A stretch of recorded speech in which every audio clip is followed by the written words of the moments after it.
모의고사 영어와 수능 영어를 푸는 순서에 대해서 알아보면, 먼저 듣기의 경우에는 들려주는 대로 들으면서 문제를 풀면 되겠고, 듣기에 자신이 있는 경우에는 듣기를 풀면서 남는 시간에 읽기 문제를 해결을 할 수가 있게 되겠지. 실력이 좋은 학생들의 경우에는 최대 4문제 정도까지 듣기를 하면서 읽기 문제를 해결할 수도 있지. 그런데 괜히 듣기 실력이 부족한데 나는 듣기를 하면서 읽기 문제를 풀어야 되겠다, 그렇게 하다가 듣기도 틀리고 읽기도 틀리고 그렇게 하면 망하게 되니까, 듣기 실력이 실하지 않은 경우에는 읽기 문제를 동시에 풀지 말고 듣기에만 집중을 하도록 해라, 이게 중요하게 되겠고, 자, 듣기가 끝나면 이제 읽기로 넘어와 가지고 또 많은 학생들이 이제 번호가 정해져 있으니까 번호가 정해진 대로 쭉 풀다가 시간이 부족해가지고 마지막에 장문 독해를 못 풀고 찍어서 틀리는 경우가 있는데, 그렇게 하면은 안 된다라는 거지.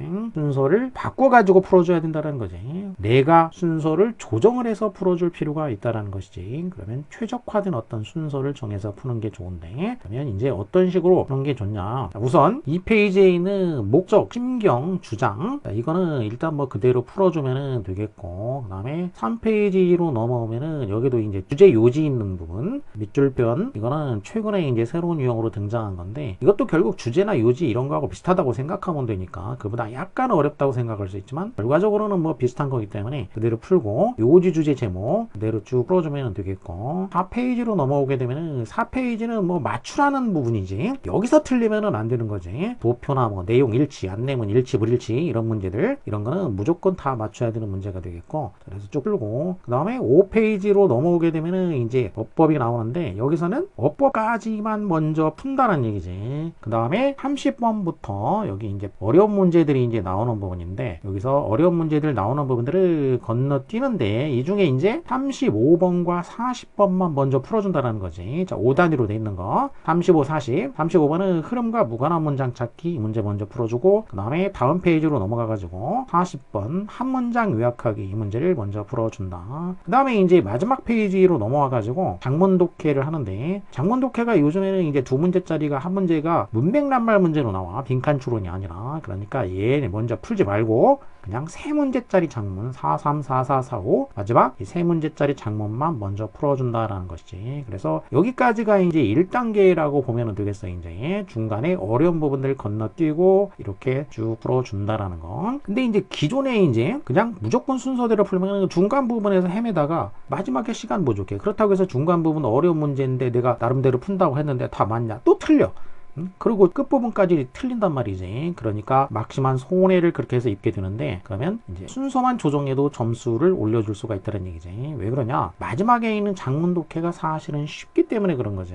어휘와 구문의 난이도로 보게 되면 이제 읽기 지수라는 게 있어. 소위 이제 AR 지수라고, 이제 르네상스 러닝이라는 출판사에서 만든 그 읽기 지수인데, 그 지수를 적용을 해보게 되면은 수능 문제에 사용되고 있는 어휘와 구문, 이제 이거의 난이도라고 생각하면 되는데, 쉽게 말해서 문장의 난이도가 되겠는데, 그 문장의 난이도, 이게 얼마가 되냐면은 평균적으로 봤을 때 지수가 9.5가 나오는데, 그러니까 9.5학년이란 얘기지. 9.5학년이면은 우리식으로 하자면은 이게 얼마냐면 중3이지. 중3에서 고1, 미국 학생들의 이 정도 사이에 해당하는 문장의 난이도라고 생각하면 되겠어, 평균적으로. 그런데 장문 독해, 이 3문제짜리 장문 독해는 지수가 얼마가 되냐? 5.5란 얘기야. 5.5면은 초등 5학년에서 초등 6학년 사이라고 생각하면 되겠지. 그러니까 이렇게 문장의 난이도가 엄청나게 차이가 난다는 거야. 그러니까 마지막 3문제짜리 장문은 사실 4등급 정도, 그 이하더라도 충분히 읽고 무슨 말인지 다 파악할 수 있는 내용이다라는 거지.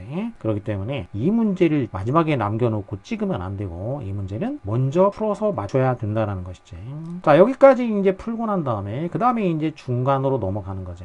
중간으로 가게 되면은 빈칸, 순서, 위치, 자, 소위 이제 어려운 문제들이라고 생각하는 이 문제들이 이제 여기에 들어있게 되는 거지.